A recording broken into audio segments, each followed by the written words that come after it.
Netflix's Castlevania Nocturne hasn't gone well as it's faced massive criticism and the user scores have continued to tank since its release, but they have officially greenlit a second season and people are questioning what they were thinking after all of the negativity surrounding the show so far. I have a few different things that I want to show off, but before we get into the topic, if you enjoy the content I create, check out the links in the description, follow me on social media, and consider supporting through Patreon or via YouTube memberships. So yes, as you can see, Netflix announces a second season of Castlevania Nocturne, and while it's a bit surprising just judging by the user scores and all of the backlash that it's faced, they probably had signed for multiple seasons at once, so we kind of expected something like this to happen. It's like with Velma, right? It went terribly for HBO. I mean, it was absolutely destroyed by users. Even a lot of critics did not like it. I mean, it faced some of the worst scores of the year, and they still announced that they were doing a season 2, probably because they had signed for multiple seasons at once. Now, I don't think that they will do more than 2 seasons of that, just like I don't think that they will do more than 2 seasons of this. It says that it is already in production, and the streamer shared to their Netflix Geeked X account, Castlevania Nocturne Season 2 is officially in production. Thank you to all the fans, new and returning, who tuned into watch Nocturne. If you still haven't given the series a try, now is your moment. I personally would not recommend that you watch this if you are a fan of the Castlevania games, because it basically spits on the memories of the games, and you have characters like Annette who are nowhere close to their original video game counterparts. Not only is she race swap, but her personality is entirely different. All of the characters, again like Annette, absolutely crap on the Belmont name. It's just very disrespectful to the original. This in no way, shape, or form was supposed to be faithful. And of course, this is the Netflix tactic, right? They got people to watch this show because of the first Castlevania series they did that people generally liked. The first season was really good. The second was okay. And then, of course, the third just did not sit well with fans. But it doesn't matter because they ultimately still hooked people in by keeping the first show, you know, relatively faithful. There were some changes, like Isaac was race swapped, some of the storylines definitely branched off, but it still captured the essence of the games and kind of Castlevania that we all know and that we all, or at least a lot of us, love.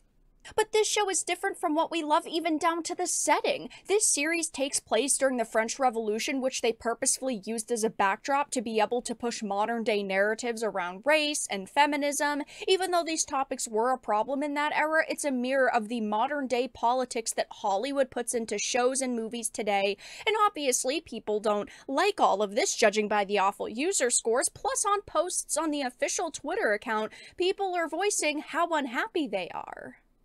Yeah, it's just not good. No one wants it. I'm not excited, not gonna lie. Like, is quite a bit of positivity here, but there are also, you know, some negative comments, but where a lot of the negativity really shines through is at the Rotten Tomatoes Season 1 page. As you can see, critics are absolutely adoring this series. They're giving it a 100%, even though like almost no content truly deserves a 100%, but audiences with over 1,000 ratings are giving it a measly 45%. These are not the scores that shows get renewed on, which is why I do believe that they probably signed for 2 seasons at once, and they just have to fill the contracts. They just have to, you know, continue the production and get this other season done. But people are saying things like brutally disappointing. The original series was compelling, fun, exciting, with a vast variety of complex and intriguing characters. Everything Nocturne is not, which that is another problem with this show, is that nothing is intriguing or complex. It's all very just black and white. You're going from point A to point B. This is exactly what you're doing. There's no twists, there's no turns.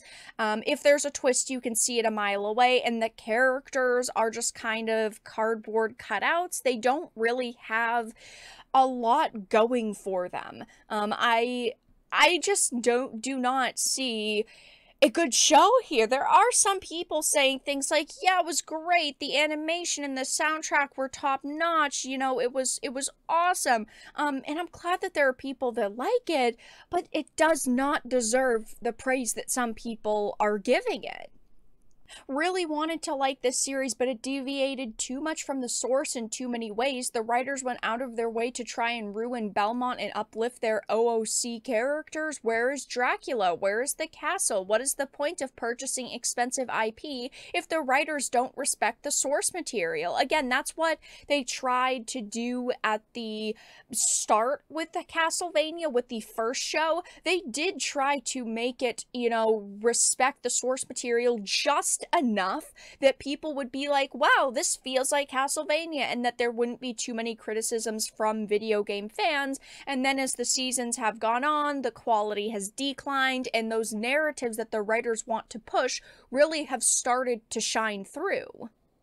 It says, yep, it was always them, always. It has more in common with a random fan fiction than the original games. It really does feel just like a bad fan fiction. I just don't know how they thought that this was going to go over well with fans.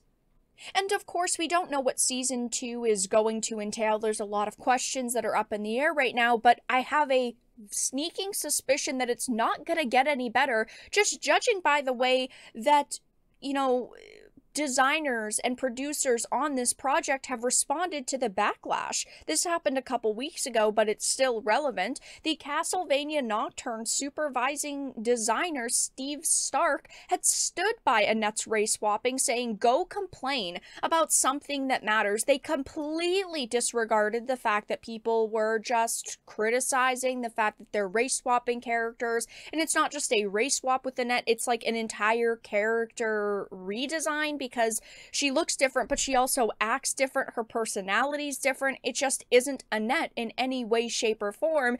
And instead of just saying, hey, listen, we understand that, you know, you might be a little bit underwhelmed with what you're seeing at the start, you should really give this show a chance. Like, that would have been a more appropriate response, but instead it's, oh, go complain about something that matters. It's just such a pathetic way to respond, because of course if we instantly don't like this character, we're racist, we're sexist, we're bigots, we're all of these just terrible, terrible things, and that's the only real card that these people pull and play anymore. It's whenever you criticize their content, you're an ist or a phobe or something bad, and unfortunately we've seen this happen with Castlevania already, and yeah, I mean, Nocturne is getting absolutely destroyed when it comes to user reviews on social media. When the official Netflix Geeked account posts, they're getting roasted.